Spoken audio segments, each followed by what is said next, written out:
coming to the most important aspect. Even some of the students who have already written mains, they are not having a fair idea as to how UPSC answer sheets are evaluated. Do you have any idea as to how UPSC evaluates the mains answers? Dear students, I have got great insight into these things. And in fact, I was the first person to tell in the whole UPSC fraternity teaching that as to how UPSC answer questions are evaluated. For many reasons. One of the reasons is we in Karnataka Public Service Commission, there the mains evaluated answer copies are given to the students. So I have those copies. Not only that, previously Karnataka Public Service Commission also used to give scheme of evaluation. Means the broad structure keeping which the evaluator evaluate the things. And my interaction with top-notch faculties, my interaction with academicians, stalwarts in the field have helped me know as to how UPSC evaluates the things, because these are the things which are confidential, which are not available to the general public. How are mains answers evaluated? So often you get the questions like which question to write first. So you'll be having generally, like say for example 20 questions. Question number 1 to 20. Which question to write first? Why I'm asking is, often what I have found while evaluating the answers, most of the students invariably they are writing first question. Even if they don't know, even if they are not clear about the concept, even if they don't have complete idea, they are trying to write first question as good as possible, thinking that first impression is best impression. So my question is, which question should be answered and why? Next, first impression, best impression. Does this work here? What is your opinion? First impression, best impression. Means first question you have to write very, very good. The same impression will be carried to the next questions. Is it like that? What is your opinion? Then when writing, what is the sequence to follow? These are some of the fundamental questions which always bother the aspirants, and I am shocked and wonderstruck to know that many of the students who have written mains, they don't know these fundamental things. Often, with respect to questions in ethics, essay, and to some part in polity, we always feel, I am writing the similar answers. I am using the same words. Say for example in ethics, you should be using the word ethics, integrity and aptitude in almost all the questions. When it comes to civil service, when it comes to public administration, when it comes to governance, you should be using the terms like integrity, impartiality, non-partisanship, dedication, objectivity, tolerance, compassion towards weaker section, all these things in all of the questions. Then students start feeling, am I writing in a similar way? Or am I using the similar sentences, similar word? Won't the examiner give me less marks for this? This is one of the questions which is always there in the student's mind. You will get the clarity of all these things by the end of this session. In question come booklet answer. I don't know question number 1, but first impression is the best impression. What should I do? So as I said, in this first question, most of the students are writing. Even though they are not knowing, should you be doing that? So here there is a very, very important shift in the pattern of evaluation of UPSC mains answers. A very, very important one. In 2013, UPSC introduced question come answer booklet in the mains examination. Question come answer booklet. Previously, we were not having this. Before 2013, the pattern was there used to be one paper called question paper.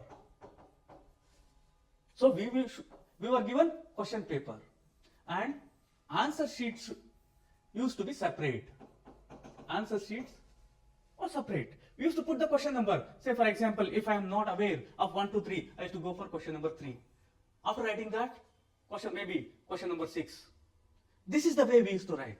And in fact, if you are not finding the number of sheets provided to be sufficient, we used to ask for additions. So this business is not there. Now what we have is question come answer booklet. Questions will be written at the top and appropriate space will be provided, and the candidates are supposed to write answer only in that place. Why has that been made? ఎందుకు क्यों ऐसा किया गया है? Any idea as to why they have made this one? Question come answer booklet. Why they have made? So coming to the evaluation part, how UPSC evaluates mains question papers. Evaluation of CSE mains exam papers before answer come question booklet and after answer come question booklet. These are entirely different things. So let me explain these things. Previously, before 2013, that is before question come answer booklet was provided, a teacher generally used to correct most of the question of a student. Say for example, Raghu is a teacher evaluator. Vinod is a student or XYZ.